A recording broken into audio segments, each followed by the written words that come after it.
Bonsoir tout le monde, bonsoir mesdames et messieurs. Voilà, on a un message à faire passer nous.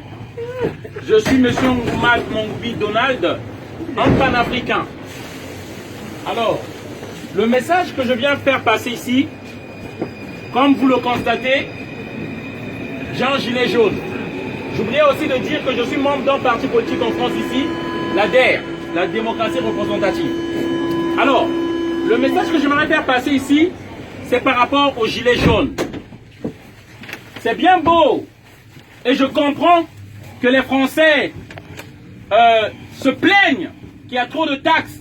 Je peux encore comprendre les taxes, tout ce qu'on nous met là aujourd'hui, c'est comme si on peut pas épargner, on peut plus épargner de l'argent. Tout est taxé. Et surtout, je viens intervenir parce que les gilets jaunes se plaignent surtout pour la taxe qu'on a mise sur le carburant. Mais j'aimerais juste faire savoir, c'est bien beau qu'on se plaigne pour le carburant, mais vous devez savoir que la France n'a pas de puits de pétrole. Il n'y a pas de puits de pétrole ici en France. Le carburant que vous avez, pour lequel vous vous plaignez, c'est pour qu'on tue encore des Africains. C'est le Gabon qui fournit le carburant qui est en France. C'est le Congo, Brazzaville, d'où je viens. C'est pour ce carburant-là, en 97, Jacques Chirac a donné des armes à un criminel, un psychopathe qu'on appelle Denis Sassou Nguesso, qui a tué des Congolais pour qu'on maintienne ce prix de carburant-là. En fait, le message que je veux faire passer, je ne suis pas contre le peuple français. Nous aimons la France qui nous a accueillis. J'ai des papiers, je suis réfugié. Mais seulement vous devez savoir, chers amis, la France que vous croyez, c'est pas cette France-là. C'est pourquoi moi j'aimerais vous informer. De Gaulle a instauré un système.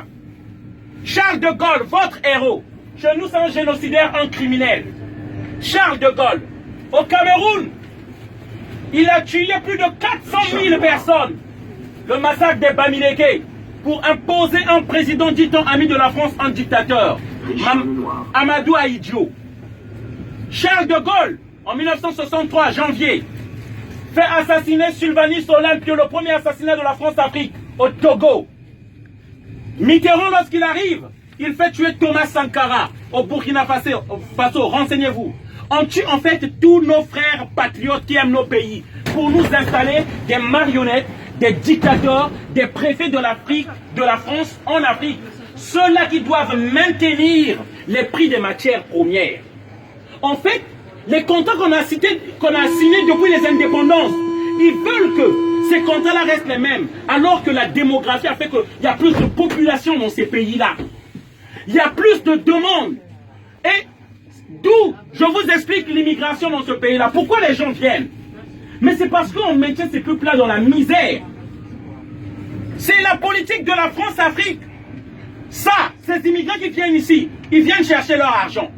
Ils ne viennent pas pour votre camembert. Et ça, je veux le faire savoir au peuple français.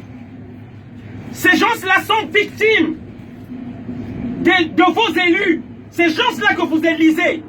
Une fois qu'ils ont votre vote, ils font du n'importe quoi à l'Élysée. À l'Élysée existe une cellule secrète qu'on appelle la cellule secrète de la France-Afrique. C'est ceux-là qui organisent les assassinats de nos présidents, qui aiment nos pays, qui veulent créer les emplois afin qu'on reste chez nous. Et tous les présidents qui sont passés en France ont tué un ou deux présidents africains. Et je peux commencer. De Gaulle, je vous ai cité. Si je prends les Pompidou, les Valéry Giscard d'Estaing, qui a détruit la Libye, Sarkozy, qui a enlevé Laurent Gbagbo qu'on a déporté à la CPI, Sarkozy et François Hollande. C'est ça qui se passe, que le peuple français ne sait pas. À chaque fois que vous mettez du carburant pour lesquels les gilets jaunes sont en train de se plaindre, vous mettez du sang africain dans vos voitures. Lorsque vous prenez le café, en France on ne fabrique pas du café. Le café vient de la Côte d'Ivoire et du Ghana. Et c'est des enfants qu'on voit dans les plantations. Afin que les prix de ces matières premières restent toujours bas. L'uranium, là, le train là fonctionne l'électricité. Il n'y a pas en France. C'est le Niger, l'uranium du Niger. Du Congo. Et lorsque vous voyez le train qui part là, les données qui sont mémorisées là, c'est le coltan, le tantal de la RDC. Et pour ça, on tue. Et on tue en masse. Et c'est ça qu'on veut faire savoir aux gens. Le monde et le luxe que nous vivons, c'est par le prix des milliers de personnes qui crèvent en Afrique. Et ça, je ne voudrais pas vous indexer, vous tenir responsable, mais vous faire savoir que le monde sache. Si moi j'étais en Afrique, je serais tué comme une mouche si j'élevais ma voix. Comment rien, comment on tue mes frères là-bas? Et c'est pourquoi je profite de cette occasion pour vous informer, afin que vous sachiez. On paye de notre sang pour ce luxe que vous vivez là. On paye de notre sang. Et ne l'oubliez pas, à chaque fois que vous revendiquez ces prix-là, ces taxes-là qui augmentent, d'une autre manière, vous demandez encore qu'on tue les Africains, afin que vous ayez toujours les matières premières à bas prix. Voilà la réalité. Merci. Je vous souhaite une bonne soirée à tous. Désolé d'avoir crié. Merci. Voilà.